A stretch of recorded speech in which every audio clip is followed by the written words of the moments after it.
बिस्मिल्लाहिर्रहमानिर्रहीम। मैं हूं जफर शेख और आप यूट्यूब चैनल देख रहे हैं ZDK voice of peace. ZDK voice of peace अमन का गहवारा बनाना है, वॉइस ऑफ पीस फैलाना है, क्योंकि यही है हमारी रीत। ZDK voice of piece. आज की इस नशिस्त में मैं बहुत ज़्यादा खुश भी हूँ, एक्साइटेड भी हूँ और ये मेरी गुड लक भी है कि इस प्रोग्राम में, इस सेगमेंट में, इस नशिस्त में एक ऐसी शख्सियत जिनको मैंने गुज़श्ता 24 साल से देखा, बड़े ही एक्टिव, सियासी हवाले से भी अगर कहें, समाजी हवाले से भी कहें, और ख़ास तौर पे अगर मैं जिक्र करना चाहूँ सहाफ़त के हवाले से अगर कहें, तो इनको मैंने बहुत ज़्यादा एक्टिव पाया।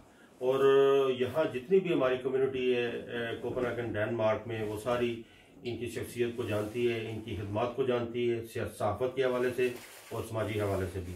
मोहम्मद असलम महर साहब इस वक्त मेरे साथ मौजूद हैं और इस प्रोग्राम में मैं चाहूँगा कि महर साहब से मैं इतनी ज़्यादा इंफॉर्मेशन भी लूँ, आगाही भी लूँ और तजर्बात भी हासिल करूँ, क्योंकि सहाफ़त के साथ मैं भी तल्लुक़ रखता हूँ और तिफ़्ल मकतब हूँ इस मैदान में, और मैं उम्मीद करता हूँ कि इसमें बहुत कुछ सीखने को मिलेगा मुझे। तो मोहम्मद असलम महर साहब, मैं आपको ZDK voice of piece YouTube channel पे आपको खुशामदीद कहता हूँ। बहुत बहुत शुक्रिया कि आपने वक्त दिया। शुक्रिया जफर शेख साहब। आपने अपने चैनल का नाम रखा है ZDK वॉइस ऑफ पीस, अमन। जी, हर इंसान अमन चाहता है और अमन बहुत ज़रूरी है, और इंसानियत के बका के लिए अमन जो है इसी तरह है कि जैसे जिस्म में रूह होती है और रूह के बगैर जिस्म जो है मुर्दा होता है। अगर अमन नहीं तो आपके पास गाड़ी है, घर है, मकान है, दौलत है, पैसा है, कारोबार है, आपकी औलाद अच्छी तालीम भी है, लेकिन उसके बावजूद भी अगर आपके घर में अमन नहीं है तो ये सारी चीज़ें बेकार नज़र आती हैं। मैं 2 मिसालें दूंगा यहाँ पर। आप देखें कि फुटबॉल का दुनिया का आलमी बेहतरीन खिलाड़ी मैराडोना, दुनिया की दौलत उसके पास थी, घर उसके पास था, लग्जरी गाड़ियाँ, स्पोर्ट्स जहाज, सब कुछ होने के बावजूद जो मैंने मुताला किया है, क्योंकि मेरी हॉबी यहाँ से नहीं, ये मेरी हॉबी पाकिस्तान से मुताला की है। मैं अखबारात पाकिस्तान में भी पढ़ता था और यहाँ आकर भी पढ़ता रहा हूँ, और आज तो ये है कि अखबारात आपके घर में आ गए हैं। ठीक है। मैराडोना की जो ज़िंदगी के बारे में मैंने उनकी सवाने हयात थोड़ी सी पढ़ी है और उनकी मौत पर हमें अफसोस है। उन्होंने पाकिस्तान भी आना था, क्योंकि पाकिस्तान को फुटबॉल का जो है ना उतना मयार नहीं है, उन्होंने आना था मैराडोना ने। तो वो लिखा है उसके जो डॉक्टर ने, पर्सनल ने, कि उन्होंने कहा कि उनको जो दवाई उस वक़्त पर, जिस वक़्त पर डॉक्टरों ने तजवीज़ की थी कि आप ये दवाई लिया करें, क्योंकि वो ज़हनी तौर पर मुंतशिर था। और अखबारात ने लिखा है कि 6 शादियां की थी, बच्चे भी थे, बल्कि मरने से पहले अपनी बीवी को उसने और उसके शोहर को फ़ोन पर बात भी की थी। तो उसके मुआलिज ने, जो उनके ज़ाती मुआलिज डॉक्टर थे, उन्होंने कहा कि ये एक तरह की दवाई नहीं लेते थे। जब जो इनको हमने कहा था, ये एक तरह की खुदकुशियों के भी मुख्तलिफ तरीके होते हैं, और उन्होंने ये एक तरह की खुदकशी की है। चले, अमन इसी तरह आ सकता है। आपका सवाल था कि अमन, अमन जो है वो लग्जरी में नहीं है। अमन जो है वो एक ज़ात है जिसने सारी कायनात पैदा की है। उसका इनकार करके हम अमन हासिल नहीं कर सकते। अब आप पूछें क्या चाहते हैं। जी, बहुत अच्छी आपने ये बातें की मैराडोना के हवाले से। ये बिल्कुल सही बात है कि सुकून जो होता है वो अल्लाह ताला की तरफ से होता है। अगर इंसान की नीयत सही है तो सुकून अल्लाह ताला की तरफ से मिलता है। अच्छा, मैं सब ये एक निश्चित आपके साथ मैंने ये रिक्वेस्ट आपसे की थी कि मैं चाहता हूँ हमारे देखने और सुनने वाले ये जानना चाहेंगे कि मोहम्मद असलम महर कहाँ से बिलोंग करते हैं, और पाकिस्तान से बिलोंग अगर करते हैं तो कहाँ से और कैसा वक्त पाकिस्तान में गुजारा, थोड़ा सा इब्तदाई तालीम के हवाले से बताएं और फिर उसके बाद बात को आगे बढ़ाते हैं। मेरी जनाबे वाली प्राइमरी स्कूल से हाई स्कूल, इस्लामी हाई स्कूल लाला मूसा जो है, मैंने मैट्रिक 1963 में किया था। और मेरी परवरिश लाला मूसा में हुई है। मेरे वालिदैन जो हैं वो फ्रूट और सब्ज़ी का कारोबार करते थे और मैंने मैट्रिक करने के बाद बड़ी कोशिश की। रेलवे में एक स्टोर कीपर की नौकरी रोज़ अखबारात में आती थी और मैं नौकरी के लिए अखबारात जो है हर रोज़ देखता था। मैं रावलपिंडी गया, 2-3 दफ़ा गया, लेकिन मैं मैट्रिक की सनद लेकर भी गया तो मुझे नौकरी नहीं मिली। तो एक दिन मुझे एक आदमी ने बताया, जब मैं दफ्तर से निकला, जिन्होंने स्टोर कीपर की अनाउंसमेंट की हुई थी रेलवे के लिए, तो उन्होंने कहा भाई आप अगर रिश्वत देंगे तो फिर आपको स्टोर कीपर रख लिया जाएगा, आप अगर रिश्वत नहीं देंगे तो आपको तो नौकरी नहीं मिलेगी।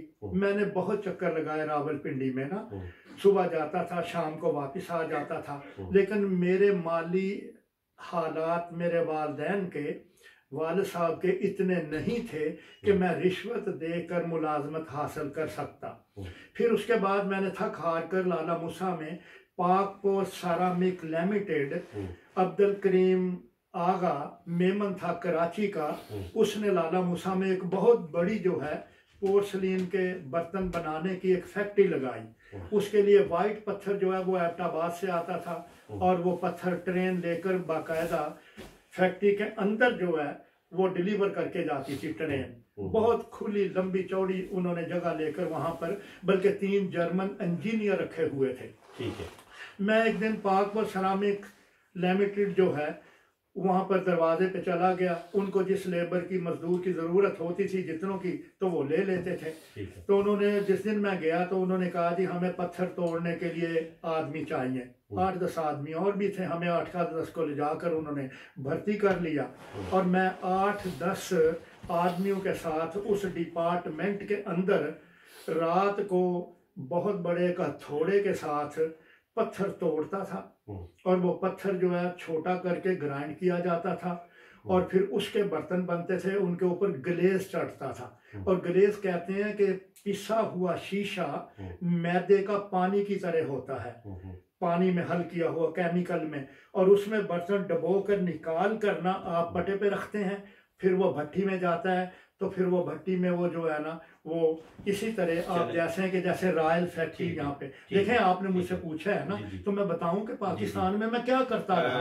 और मेरी तनख्वाह 90 रुपए थी। मैं आज आपको बताऊं, मेरे पास साइकिल था, मैं साइकिल पे आता था जाता था जून जुलाई की गर्मियों में। इसी दौरान मुझे पता चला कि कुछ लोग जो हैं वो डेनमार्क आ रहे हैं। ठीक है, ठीक। अच्छा, थोड़ा सा मैं आपको बचपन में ले जाना चाहता हूँ। कैसे थे आप बचपन में? बचपन में मैं शरारती था और इस्लामिया हाई स्कूल में मैंने जो है फुटबॉल भी खेला है। अच्छा। मैंने पिट्ठू भी खेला है। आप अगर समझते हैं कि वो जो है लकड़ी के टुकड़े उनको मारकर भागते हैं, तो मैं एक मोटी जैकेट पहन लेता था कि लो भाई कमर पे मारो, और मैं भी मारता था। तो मैंने रस्सा कशी भी की है। हमारा पीटी का जो इंचार्ज था वो बहुत काबिल था।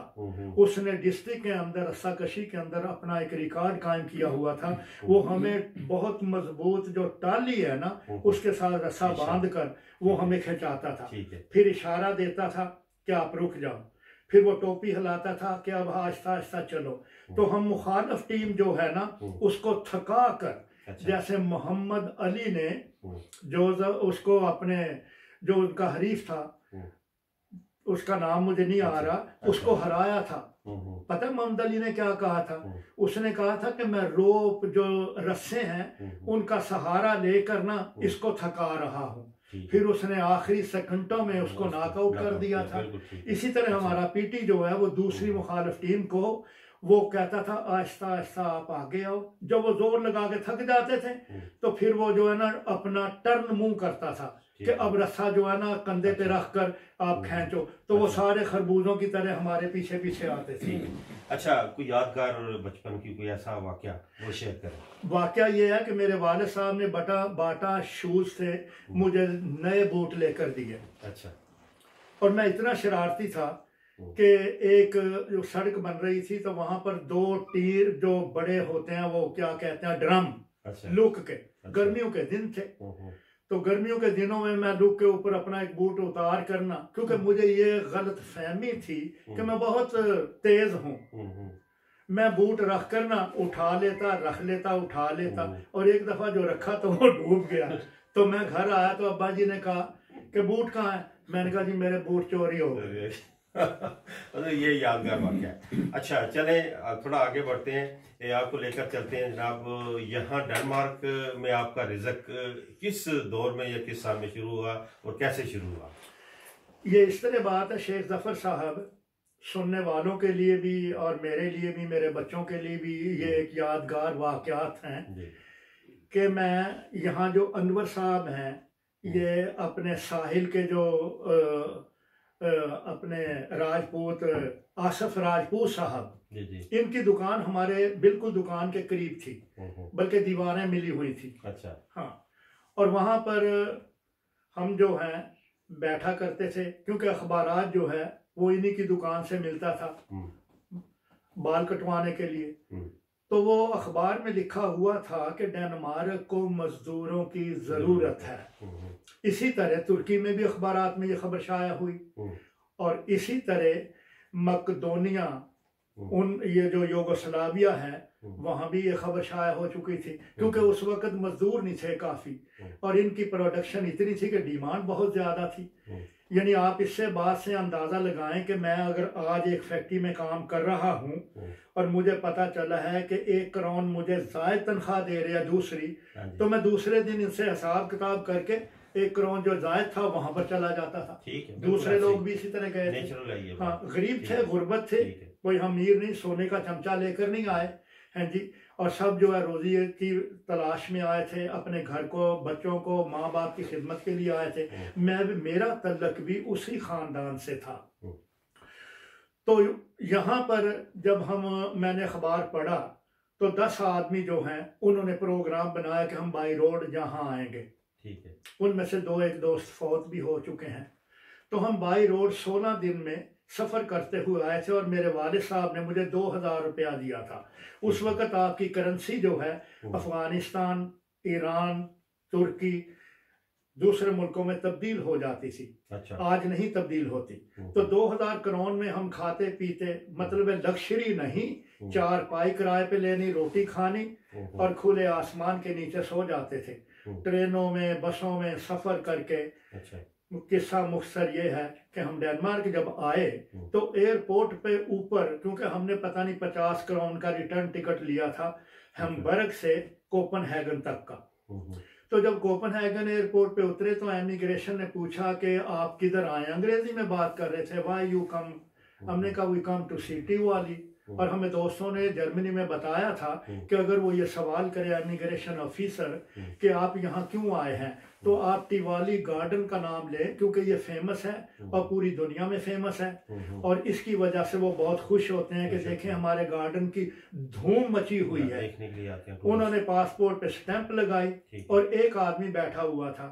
अब हम देख रहे हैं कि इन्होंने पासपोर्ट पे स्टैंप लगाकर पासपोर्ट तो हमें दे दिए, अब कैसे नीचे जाएं। तो चारों तरफ से बंद था। वो हंस रहा है, इमिग्रेशन अफसर हंस रहा है। तो फिर थोड़ी देर के बाद उसने बटन दबाया तो tit tit tit tit tit tit tit करता एक लकड़ी का दरवाजा खुला, और नीचे लकड़ी की सीढ़ी थी और टैक्सियां खड़ी हुई थी। हम वहाँ उसमें बैठे और हरलिफ चले गए। हरलिफ हमारे एक जानने वाले थे, उन्होंने रात को हमें सुलाया। छुट्टियां हुई हुई थी, उन्होंने छुट्टियों के बाद कहा कि बिखर जाओ जैसे अनार के दाने होते हैं। जहां जहां फैक्ट्री मिले तो वहां जाकर आपने कहना है कि आरबाइट। हमें तो डैनिश नहीं आती थी, तो डैनिश जब नहीं आती, अंग्रेजी ये नहीं बोलते थे, अंग्रेजी में बात करना नहीं चाहते थे, तो वो जो है आपने कहना है कि आरबाइट। अगर तो उसके पास काम है तो कहेगा गिव मी, आप अपनी जबान में कि गिव मी योर पासपोर्ट, तो लेटर जारी कर देगा। अच्छा। अगर नहीं है तो दोनों कंधे जो हैं, ये जरा बताएं, कैमरे में बताएं। हाँ, कैसे इशारे करते, तो वो दोनों कंधे ऐसे ऊपर उठाकर अच्छा यूं छोड़ेगा। अच्छा, इसका मतलब नहीं है, इसका मतलब है कि तुम्हारे लिए काम नहीं है। अच्छा। मैं सेंट्रल स्टेशन से सच्ची बात कर रहा हूँ, मेरे बच्चे भी सुन रहे हैं और सुनेंगे, और लोग भी सुने जो दूसरी तीसरी नस्ल है, उनको पता चले कि हमने डेनमार्क को जो है हमने ढूंढा है, हमने तलाश किया है। ठीक है। ये जो पहली नस्ल 1970 में आई, 68 में आई, 69 में आई, ये इन्होंने डेनमार्क तलाश किया है, हमने इसे तलाश किया है। आगे बढ़ते हैं। अच्छा जी। जी जी। तो मैं यहाँ से चला सेंट्रल स्टेशन से, हर फैक्ट्री में साबुन की, कपड़े की, फलां की, रंग की, जो भी फैक्ट्रियाँ, चाय बनाने की, फास्फोरस, सर्फ, जो भी था, कोई किसी ने काम नहीं दिया। तो पैदल चलता चलता गामल ख्यू लैंड वाई पे, गामल ख्यू लैंड वाई नंबर 73। अच्छा, याद है आपको? 73। जब आप वेलबी से गामल ख्यू लैंड वाई पे जाते हैं तो लेफ्ट हैंड पे 73 पे ना रंग की फैक्ट्री थी। तो मेरी नजर पड़ी, 2 तुर्की वहां पर काम कर रहे हैं। अच्छा। तो मैं अंदर चला गया। मैंने उन तुर्की को कहा कि मैं काम करना चाहता हूँ इशारों से। तो वो फोरमैन को लेकर आया। फोरमैन मुझे ऊपर ले गया। उसने जनाब मुझे कहा कि 5 दिन हम काम करके ट्राई करेंगे। रंग की फैक्ट्री थी, हल्का सा मास्क था। जब मैं थूकता था तो मेरे मुंह से रंगदार थूक निकलता था, क्योंकि पाउडर, केमिकल, पेट्रोल, तेल, ऑयल। तो वो जो है ना लेबॉर्ट्री में टेस्ट करके जब पास होता था, फिर डब्बों में पैक करना, फिर उसको गोदाम में रखना, फिर ट्रक ने आना तो उसको मैंने लोड भी किया है। ठीक है। तो उन्होंने मुझे 6 दिन काम दिया बगैर वीजे के। ठीक है। जरूरत थी ना, पैसे दिए लिफाफे में डालकर। लिफाफे का रंग जो है वो बादाम कलर का था। और फिर उन्होंने लेटर दिया। तो मेरे एक दोस्त जो हैं वो बोन में थे, उनका नाम, जर्मनी में। उस वक्त दीवारें बर्लिन गिरी नहीं थी। तो बोन से अप्लाई किया रियाज साहब ने, और मुझे एक होटल में लगवा दिया। मैंने वहां पे प्लेटें धोई। और जब मेरा वीजा लग गया तो मुझे आके कहता है कि असलम तेरा वीजा लग गया रियाज, क्योंकि वो अमेरिकन बेस में काम करता था। वो मास्टर किया हुआ था और बहुत तेज था, इंग्लिश उसकी बहुत अच्छी थी। तो उसने मुझे एक होटल में काम लेकर दिया। तो मुझे कहता है असलम तेरा वीजा लग गया, क्योंकि उसके घर का एड्रेस था, मेरा तो घर भी नहीं था।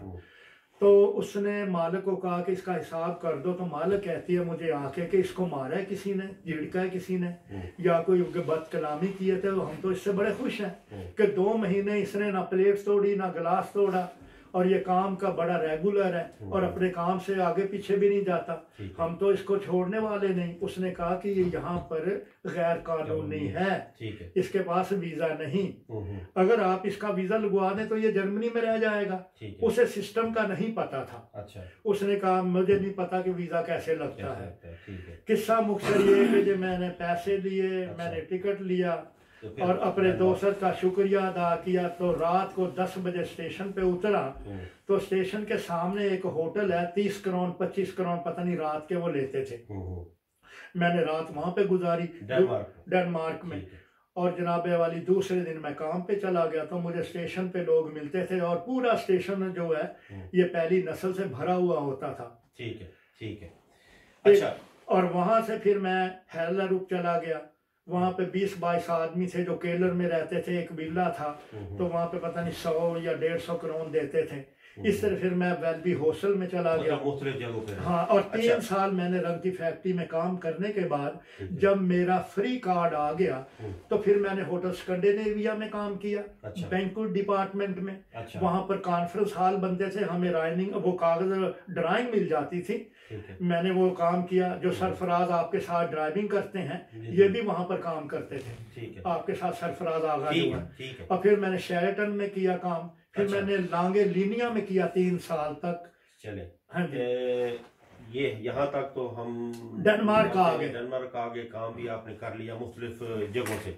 अच्छा, शुरू से ही जैसा आपने बताया और मुझे पता भी है कि आपको लिखने और पढ़ने का शौक है, और इसकी निस्बत से फिर आप सहाफत के मैदान में भी आए।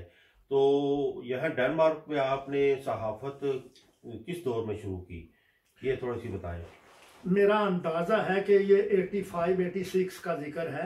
ठीक है। यहाँ पर अब्दुल वकील अलवी साहब जंग अखबार मंगवाया करते थे। ठीक है। वो पता नहीं 25-30 कापियां मंगवाते थे। उन दिनों में लोगों की आमदन भी इतनी नहीं थी, तो 4-5 करोड़ का अखबार था। तो वो जो है ना दुकान पे रख देते थे और लोग पढ़ने वाले शायकीन जिनको अखबार से शौक था, हाबी थी, वो ले लेते थे। तो वो मुस्तकिल तौर पर उनका ज़मीन का कोई मसला था और वह यहाँ पर आए थे प्रोफेसर गफूर। उन्होंने उनका वो मसला जो हल करा दिया। तो उनकी अच्छी खासी ज़मीन थी, अब्दुल वकील अलवी। ठीक है। वो जाते हुए मुझे कहने लगे कि असलम ये अखबार तुम ले लो, मेहनती हो। अच्छा। और तुम दुकानों पर इसको डिस्ट्रीब्यूट कर सकते हो। ठीक है। उन्होंने मुझे अखबार जाते हुए दे दिया। ठीक है। तो मुझे अखबार के साथ एक ख़त मिला लंदन से कि 2-3 महीने का अलवी साहब ने बिल नहीं दिया है। अच्छा। अखबारात का। ठीक है। मैंने उन्हें कहा कि वो तो अखबार मुझे देकर चले गए हैं। उन्होंने अखबार बंद कर दिया। तो रफीक खिलजी जो सियालकोट के थे, वो जो फौत हो गए, जिनकी क्योसक थी और वहाँ पे वेस्ट ब्रोछो पे, वो भी अखबार का मुताला करते थे। उन्होंने फ़ोन किया जंग वालों को और कहा कि यहाँ हमारे पास असलम साहब बैठे हुए हैं, तो हम अखबार पढ़ना चाहते हैं, अखबार बंद हो चुकी है, तो आप इनको अखबार क्यों नहीं भेजते। उन्होंने कहा जी आप एडवांस जो है ना 2-3 महीने के इतने पाउंड हमारे बारकले बैंक में आप जमा कराएं, फिर हम अखबार भेजेंगे। अगर इन्होंने असलम साहब ने बिल ना दिया तो हम अखबार बंद कर देंगे और जो एडवांस आया वो उसमें अपना बिल ले लेंगे। ठीक है। तो इस तरह करके मैंने उनको जो है, अब मुझे अच्छी तरह तो याद नहीं है, फिर मैंने वो एडवांस भेजे, अखबार आना शुरू हो गया। फिर अखबार ज़्यादा इसलिए आए कि मैंने देखा कि यार लोग थोड़े अखबार पढ़ते हैं तो पाकिस्तानी कम्युनिटी जो है ये तो फोटो बहुत पसंद करती है, तस्वीर बड़ी पसंद करती है और इनकी फोटो लगानी। मैंने 5000 का कैमरा लिया, कलम पेंसिल लिया, अभी वो मेरे घर में फैक्स मशीन भी पड़ी हुई है, अब उसकी ज़रूरत नहीं, अब फेंकूंगा किसी दिन ना। अच्छा। तो मैं उसके ऊपर खबरें भेजनी शुरू कर दी, इनकी फ़ोटो लगानी शुरू कर दी। पिया साहब, दूसरे तीसरे, मियाँ मुनीर साहब, राजा साहब चौधरी, वलैद साहब, लियाकत, बेशुमार लोग जो भी थे जिनको शौक था, जिनकी सोसाइटियाँ थी ना, उनके जलसों में जाना शुरू कर दिया। और एक्स प्राइम मिनिस्टर बैरिस्टर सुल्तान महमूद कश्मीर के सिलसिले में यहाँ आए थे। उन्होंने एक बहुत बड़ा लंबा जुलूस निकाला, डेनिश पार्लियामेंट से लेकर इंडियन सफारत खाने तक। मैंने उसकी कवरेज की, उसकी खबरें भेजी। इस तरह मुझे सहाफत का जब शौक हुआ तो मेरा नाम लंदन में जो है जंग की वजह से अब्दुल रज़ाक एक अखबार वीकली निकालते थे, उन तक पहुंचा। उन्होंने मेरे साथ रब्ता कायम किया। उन्होंने कहा जी ये वीकली अखबार है, आप ये भी ले लें। फिर उन्होंने वो अखबार दिया। अल्हम्दुलिल्लाह कि मैंने किसी का कोई बिल नहीं मारा, कोई रखा नहीं है। मैंने जब काम ये छोड़ा, मैंने उनको ख़त लिखा कि फ़लाँ तारीख को मेरा हिसाब करके जो है ना आप अखबार का एक लेटर लिखें कि असलम महर की तरफ कोई वाजिबुल अदा नहीं। वो ख़त मेरे पास मौजूद है कि मैंने उसको इसलिए सहाफ़त को जो भी जितना अर्सा है 20 है 25-30 साल है, इस तरह मैंने पाकिस्तानी कम्यूनिटी की बग़ैर मुआवजा के मैंने ख़बरें भेजी। तो कुछ लोग हासद थे, उन्होंने रिपोर्टें की कि जी असलम को पैसे देते हैं, फ़ोटो के पैसे देते हैं, आप ख़बरों के पैसे देते हैं। मैं यहाँ एक नाम लूँगा, नई मुजाहिद है मालमों के अंदर। उनको जब पता चला कि असलम ख़बरें भेजता है तो उनकी भी मैंने ख़बरें भेजी। उनको भी शौक़ चुराया, उन्होंने एक माहनामा निकाला। कहने लगे आपको कितने पैसे मिलते हैं? मैंने कहा मैं तो पैसे नहीं लेता, मैं तो एक शौक़ है उसकी खातर जो है ये इनके सब कवरेज करता हूँ। मैंने ज़फ़र भाई, ये मैं आपको सच बता रहा हूँ, हल्फन कह रहा हूँ, मैं वज़ू करके कहने के लिए तैयार हूँ कि मसूद खान और एडी भट्ट के दरमियान फोटोग्राफर की एक कोने पे दुकान थी। मैं 400 करोड़ देकर 1 घंटे में फिल्म देता था, 1 घंटे में मुझे तस्वीरें मिल जाती थी। यहाँ सरदार अतीक आए, उनका जो जलसा था वो पार्लियामेंट की कमेटी हाउस में हुआ है, कमेटी रूम में हुआ है। उसकी तस्वीरें 400 करोड़ देकर दिलवा कर मैंने वो फोटो भेजी हैं। इन्होंने कहा कि असलम को बड़े पाउंड मिलते हैं। अब मैं बताता हूँ बात। एक मेरे दोस्त थे, फौत हो गए। मैं शरारती तो था ना, बचपन में आपने सवाल किया कि जब मेरी प्राइमरी लाइफ थी, मुझे कहने लगे आपको एक तस्वीर के कितने पैसे मिलते हैं? मैंने कहा 50 पाउंड मिलते हैं एक तस्वीर के। उन्होंने जनाबे वाली, उन्होंने और उनके दोस्तों ने कहा जी कि हम तो 10 पाउंड पे 5 पाउंड पे तस्वीर भेजेंगे, आप 50 पाउंड देते हैं। उन्होंने कहा उल्लू के पट्टो, ये हम इसको कुछ नहीं देंगे। ये एजाजी नुमाइंदे जितने भी यूरोप में हैं, ये सब जो है एजाजी हैं, किसी को ये अपने पास से तुम्हारी खिदमत करते हैं। ये है जनाब मेरी सहाफत, और ये सहाफत के पिया साहब गवाह हैं, वो सामने बैठे हुए हैं। बिल्कुल ठीक है। अच्छा, मैं समझता हूँ कि ये मैंने खुद भी देखा है, मुझे भी तकरीबन 25 साल तो इधर हो गए, आपको देख रहा हूँ मैं। वाकई आप बिल्कुल मुखलसाना तौर पर इस शोबे को निभा रहे हैं और निभाया भी है आपने। अच्छा, मैं थोड़ा सा जाती हवाले से 2-3 सवाल पूछना चाहता हूँ। करें करें आप, जो आपका दिल है वो आप करें। जिंदगी जो होती है, शादी वाली जिंदगी जो होती है, ये हर इंसान के लिए ज़रूरी है होती है, तो ये आपने कब जिम्मेदारी संभाली? मैं जनाबे वाली शेरेटन होटल में काम कर रहा था, तो वहाँ एक फिलिपाइनी लड़का, वो जो है ना, एक दफ़ा मुझे ऐसे ही जो है ना फॉरनर या जो भी, क्योंकि उसकी माँ शेफ थी अंदर, और उस वक़्त शेरेटन होटल ने फिलिपाइन की गवर्नमेंट के साथ एक कॉन्ट्रैक्ट और मुआहदा करके वहाँ से लड़कियाँ, लड़के, नौजवान रूम सर्विस के लिए बुलाए थे। और रूम सर्विस ये होती है कि आपने उनके बेडशीट बदलने हैं, आपने सफाई करनी है। ठीक है, वो जाहिर है। हाँ, मैं उनको कह रहा हूँ कि जो को बहुत बड़े ओहदे वाले हैं, शायद उनको रूम सर्विस का पता नहीं है। हाँ, अच्छा। तो वो लड़के ने मेरे साथ थोड़ा सा पंगा लिया। तो जैसे ही छुट्टी हुई तो इसहाक हैं सियालकोट के, अच्छा, इत्फाक से वो मुझे पर मिलने आए। मैं शेल्टर में काम करता था। अच्छा। तो मैंने उसको गिरेबान से पकड़ कर झंझोड़ा। अच्छा। उसने मेरे पता नहीं थप्पड़ मारा। मैंने नीचे गिरा के उसकी खूब उसकी जो है ना खातर पिटाई की, खातर तवाज़े की, कमीज फट गई। तो दूसरे दिन उसी दिन वो जो है ना उसने जाके अपनी माँ को कहा कि वो फला आदमी पाकिस्तानी जो है ना वो बैंक्वेट डिपार्टमेंट में जो कुर्सियां लगाता है, मेज लगाता है, वहाँ पे एम्पलीफायर रखता है, माइक रखता है। एक दिन पिया साहब को भी लेके गया था मैं। पिया साहब ने 4 घंटे काम किया था उस शेरेटन में, क्योंकि मेरे शेफ ने मुझे कहा था कि जब काम ज्यादा हो, तुम अकेले हो डिपार्टमेंट में काम करने वाले, आप 1-2 आदमियों को एक्स्ट्रा ला सकते हैं। तो उनको उसी वक्त काम के पैसे बना के वो दे देते थे। अच्छा। तो उसकी माँ ने जो है ना पर्सनल, याकबसन उनका नाम था, उसको शिकायत की कि मेरे बेटे को इन्होंने मारा है। मैंने कहा मैंने नहीं मारा, पहले इसने मेरे थप्पड़ मारा, ये मुझे जो है ना ये नफरत से देखता था। तो ये सबूत क्या है? मैंने कहा जी कंटीन जहाँ पर पर्सनल बैठकर हम चाय पीते हैं, कॉफी पीते हैं, आप उस खातून को बुला लें। उसके सामने मुझे इसने उंगली दिखाई है। उसको उसने बुलाया और उसने कहा कि ये झगड़ा हुआ है, इसने छुट्टी के बाद इसको मारा है। तो आपने देखा था इसको कंटीन के अंदर जब ये चाय पीने आता था, क्योंकि हम पौधे करते थे ना, तो वो आके मुझे जो है ना बिला वजह, तो उसने कहा हाँ मैंने देखा है, इसने जो है ना इसको शरारत की है, ऐसी शरारत ये की है और मैंने खुद देखा है। और ये बैठा रहा है। अब नहीं मुझे पता कि बाहर इनका झगड़ा क्या हुआ है। उसी वक्त उन्होंने फायर किया उस लड़के को भी। उसकी माँ शेफ थी, मुझे उसको। मैंने कहा असलम यार 1970 में आया था, अब 1976 है, शेरेटन से लेटर मिल गया है, तो जॉबलेस हो गया है, टिकट कटा और घर जा। मैं टिकट कटाया, पाकिस्तान गया। मेरी माँ जो इंतजार कर रही थी, उसने जेलम, खारियां, गुजरात, फैसलाबाद, मंडी भावदीन रिश्ते ढूंढे। तो मेरे नसीब में मेरी बीवी जो है वो जेलम की थी और जेलम आप ठहरे। मैं जाके जेलम पड़ाव डाला। ये मेरी शादी 1976 में हुई। अल्लाह ने मुझे बेटी दी 77 में।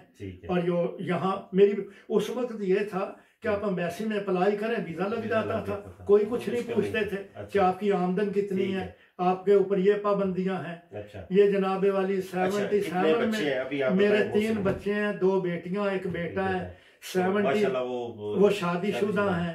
अब आप देख लें 77 में जो पैदा हुए 40 से ऊपर है तीनों बच्चे। मेरा बेटा जो है वो एयरपोर्ट पे काम करता है। मेरी बेटी स्कूल टीचर है और जो तीसरी है माशाल्लाह वो बच्चों के छोटे हैं, हाउस वाइफ है। वो उसने जो है ना अपनी मास्टर मुकम्मल करनी है, उसके 2 सेमेस्टर वो जो है रह गए हैं। अच्छा। और घर वाले हैं मुलाजमत में, मैं और मेरी बीवी दोनों हम रिटायर्ड हैं, पेंशनिस्ट हैं। अच्छा, यही मैं पूछना चाह रहा था कि आपकी अपनी वाइफ के साथ जिंदगी, अज़वाजी जिंदगी और वैसे जिंदगी कैसी गुजर रही है? हाँ। एक दूसरे के साथ कैसा आप? हाँ, ये आपने बहुत अच्छा सवाल किया, क्योंकि बादशाहों के घरों में भी मैं अक्सर ये मिसाल दिया करता हूँ कि प्रिंस चार्ल्स ने जब शादी करनी थी तो उसने यूके के अंदर अपने हम जहन की लड़की ढूंढने के लिए काफी देर लगा दी थी। लड़की की उम्र कम थी, उसकी उम्र अब मेरा ख्याल है काफी हो गई है। तो लेडी डियाना उसके पसंद आई, शादी हो गई, उसमें से 2 बेटे भी हैं और वो बच्चे भी शादीशुदा हैं, अब उनके भी बच्चे हो गए हैं। तो मैंने पढ़ा कि लेडी डियाना जो है चार्ल्स से खुश नहीं थी और चार्ल्स भी शायद ज़हनी तौर पर उसके जहन से हम आहंग नहीं था। आपने सुना होगा कि उनकी आपस में घरेलू जो बर्तन जो हैं वो खड़कते हैं, हर घर के अंदर है, ये हर घर में होता है। मैं आज आपको बताऊं, अब्दुल करीम आगा जिसने लाला मूसा में सारा मिक्स की फैक्ट्री लगाई थी, उसकी बीवी जो है उसने उसको भी छोड़ा था। ये बड़े बड़े शहनशाह ईरान में बहुत सारी मिसालें हैं। तो मेरी जो है अगर कहीं पे कोई लेकिन एक बात मैं जरूर करूंगा, मेरे बच्चे सुने कि मेरी शादी को अब 76 और 2021 40 साल से ऊपर ही हो गए हैं ना। मैं अगर अपनी बीवी से अगर कोई सख्त लफ्ज कह देता हूं ना तो वो मुझे जवाब नहीं देती। अगर उसको मुझसे कोई नाराजगी है तो वो खामोशी इख्तियार कर लेगी। मुझे पता चल जाता है, आपको भी पता चल जाता है कि ये नाखुश है। लेकिन हमने दोनों ने इस बात पर समझौता किया हुआ है कि इन बच्चों की खातिर हम वो ऐसा कोई कदम नहीं उठाएंगे कि जो उनको शाक गुजरे। आपस में इख्तलाफात होते हैं, कोई बात, कोई चीज़ें, कोई ऐसा काम फैमिली की वजह से मुतफिक नहीं होते, लेकिन हमने ये डेथ वारंट पर दस्तखत किए हुए हैं कि हमने अपनी जिंदगी एंड ऑफ द डेथ इकट्ठे गुजारनी है और मैंने ये हद किया हुआ है। लेकिन मेरी बीवी मेरे किसी भी तलख सवाल का जवाब हरगिज नहीं देती। वो बोलती नहीं, लेकिन खामोशी उसकी जो है वो मुझे पता है कि वो नाराज है मेरे साथ। बिल्कुल ये पता चल जाता है, अच्छी बात है और ये खुशकिस्मती होती है। और ये चीजें हैं। जी बिल्कुल होता है। मैं देखें आपको अपने घर की बातें बता रहा हूं। जी बिल्कुल, ये ऐसे ही है, ये सारे फैमिलीज में इस तरह होता है। इसी तरह हमारा माशरा ये चल रहा है। अच्छा, डेनमार्क में आपने काफी अर्सा गुजार रहे हैं, अल्लाह खैर करे, गुजारेंगे भी निसफ सदी से ज्यादा। जी तो यहाँ की अपनी पाकिस्तानी कम्युनिटी को आपने कैसा पाया, मुझसे बताएं। पाकिस्तानी कम्युनिटी बहुत अच्छी है, इन्होंने पाकिस्तान का नाम रोशन किया है। ये पाकिस्तान का यौम आज़ादी, यौम जमहूरिया, ईदैन सब कुछ मनाते हैं और मिलकर मनाते हैं। अब तो मेला वेल्बी में लगता है। आपको पता है कि पाकिस्तान से यहाँ पर बड़े बड़े अच्छे गुलकार भी आए हैं और मैं समझता हूँ ये हमारी सेकंड जनरेशन के सर जाता है सेहरा। पहली नस्ल ने ऐसा कोई काम नहीं किया था, लेकिन अब पहली और दूसरी तीसरी मिलकर ये मेले का एहतमाम करते हैं और पाकिस्तान के मीना बाजार लगाते हैं। वहाँ पर हमें इंटरटेन करते हैं, खुशी देते हैं, वहाँ पर हर तरह की सहूलत होती है। और मैं समझता हूँ कि इससे पहले हमें ये चाहिए था कि हम मिलकर एक ऐसा पाकिस्तान हाउस या हॉल बनाते। आप यकीन जाने यूके के अंदर जो पाकिस्तान कम्युनिटी है उनको अखराजात मिलते हैं, उनको बड़े बड़े हॉल मिलते हैं और पाकिस्तान से लाने के लिए फनकारों, गुलकारों, अदाकारों, ड्रामा नवीसों, स्टेज के फनकारों को, उनको वन मैन शो करने वालों को हुकूमत भी सपोर्ट करती है।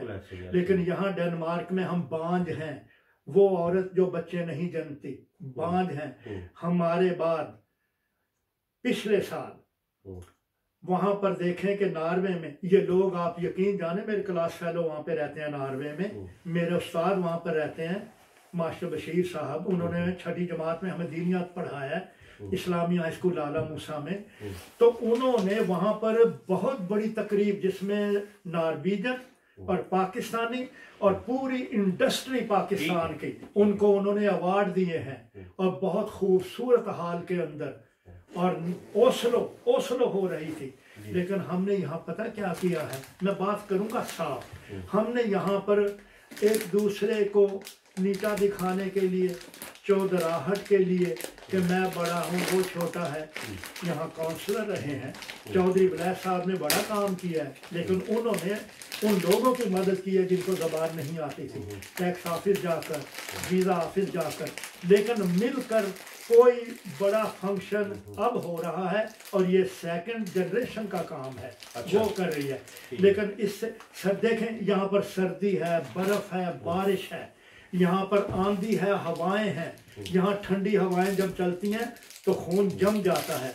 इंडोर कोई ऐसा हाल नहीं लिया। जर्मनी में है, बेल्जियम में है, हॉलैंड में है, स्पेन में है, इटली में है, यूके में है, नॉर्वे में है, स्वीडन में है। ये खामी हमारे अंदर मौजूद रही है। अल्लाह करे आने वाला वक्त अच्छा हो हम सब के लिए। पाकिस्तान अम्बेसी के हवाले से मैं कुछ पूछना चाहूँगा कि उसका कैसा रोल रहा है माजी में भी और हाल में भी। पाकिस्तान अम्बेसी सबसे पहले, जैसे पिया साहब ने बताया कि भट्टो साहब जब एक रात के लिए होटल डांगलेटेरिया में ठहरे थे तो वो जो है वो फ्रांस जा रहे थे। तो उस वक्त लोगों ने, जिनमें पिया हैं, अशरफ साहब हैं, जलील कुरैशी हैं, सलीम हैं, मैं ये बताता हूँ कि मैं माजी की बात बता रहा हूँ कि उस वक्त एमरजेंसी में दिवाली के सामने एक एनवा मार्केट थी, वहाँ पर किराए पर लेकर एक अम्बेसी खोली गई और उस वक्त अम्बेसी का अमला जो है बहुत काम करता था। हमारे पासपोर्ट, हमारे किसी किस्म के वीज़े या जो भी मुतलका बच्चे पैदा होना उनका इंदराज करना पासपोर्ट के ऊपर, तो उन्होंने बहुत अच्छा काम किया, बहुत अच्छा। रऊफ खान साहब थे। उसके बाद कुछ ऐसे एम्बेसडर यहाँ पर आए कि जिनको चंद आदमियों ने अपनी जो है ना हिसार में लेकर उनको ये कहा कि हम पढ़े लिखे हैं, बाकी 35-40 हज़ार अनपढ़ आदमी हैं। ये मैं बात रेडियो पर कह चुका हूँ कि इनको कोई सूझबूझ नहीं। उनके अंदर जो काली भेड़ें थी उन्होंने जनाबे वाली तंग भी किया है, उन्होंने काम भी नहीं किया। मैं यहाँ तक जानता हूँ कि एम्बेसी के लाइसेंस के ऊपर जो फंक्शन के लिए इजाज़त होती है, फ्री ड्यूटी शॉप, शराब लाते थे और वो होटलों पर बिकी है। और ये मेरे सामने का वाकया है कि वो एक दफ़ा अखबार में ये खबर आई थी कि इतनी शराब पाकिस्तान एम्बेसी ने खरीदी है कि इतनी किसी दूसरी एम्बेसी ने फंक्शन के लिए नहीं खरीदी। और वो शराब जो है वहाँ पर सस्ती मिलती थी और वो जनाबे वाली जो गंदी और काली भेड़ें थी वो बेच देती थी दूसरे लोगों को। और वो होटल और रेस्टोरेंट, एक होटल और रेस्टोरेंट था और वहाँ पर जाकर वो महंगे दामों बिकती थी। और कुछ ऐसे भी, एक वो फौजिया वहाब आई थी, उनकी गर्दन में सरिया था, वो किसी का काम नहीं करती थी। वो जनाबे वाली रीडेबल मशीन जो है, पासपोर्ट रीडेबल मशीन, नॉर्वे वालों को मिल गई, हमें नहीं मिलती थी। और मैंने और हमारी टीम ने, हमने जोर लगाया, हमने मिलकर और वो मशीन यहाँ पर अपनी एम्बेसी में लगवाई कि लोगों को नॉर्वे जाकर रीडेबल पासपोर्ट बनवाना पड़ता था। और ये सेरा हमारे सर है, उस रेडियो FM के सर है, आपकी आवाज़ के। ठीक है। अच्छा, इस वक्त का बताएं कि मौजूदा हाल में इस वक्त जो हमारे पाकिस्तानी सफीर हैं डेनमार्क में, अहमद फारूक साहब, इनका कैसा रोल है इस वक्त? देखें जी, मेरा एम्बेसी से बराह रास्त तो कोई तल्लक नहीं, अगर देखा जाए। देखते तो रहते हैं ना। हाँ, जो फंक्शन होते हैं दावत भी मिलती है, कभी जाता हूँ, बुढ़ापे की वजह से मैं सर्दी हो नहीं जाता, लेकिन मेरे सामने हर चीज़ है। यहाँ सैयद जुल्फ़कार गर्देज़ी सब जब आए थे, वो ख़ानदानी आदमी थे, उन्होंने पाकिस्तान बनाने में उनके ख़ानदान का अहम रोल है। उन्होंने, वो एक सोल्जर सिपाही थे, उन्होंने यहाँ पर तमाम लोगों के लिए अपने दरवाजे खुले रखे हुए थे। उनके दौर में किसी को कोई शिकायत नहीं रही। काम होते थे, पासपोर्ट होते थे, वीज़े होते थे, इंदराज होते थे, जो जायज़ काम है वो करते थे। और उन्होंने हर महफिल को खुद भी अटेंड किया है, उन्होंने खिदमत की है। अल्लाह उनको खुश रखे जहाँ भी हैं।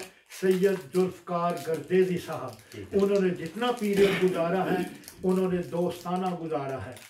लेकिन उसके बाद मैं अब एम्बेसी कम जाता हूँ। अगर किसी को कोई शिकायत है तो हमसे रब्ता कायम करें, हम उनकी आवाज़ जो है ZDK वॉइस ऑफ पीस के ज़रिए हम उसको हाईलाइट आने और भेजेंगे। बिल्कुल ठीक है, चले ठीक है। अच्छा, डेनमार्क को आपने कैसा पाया,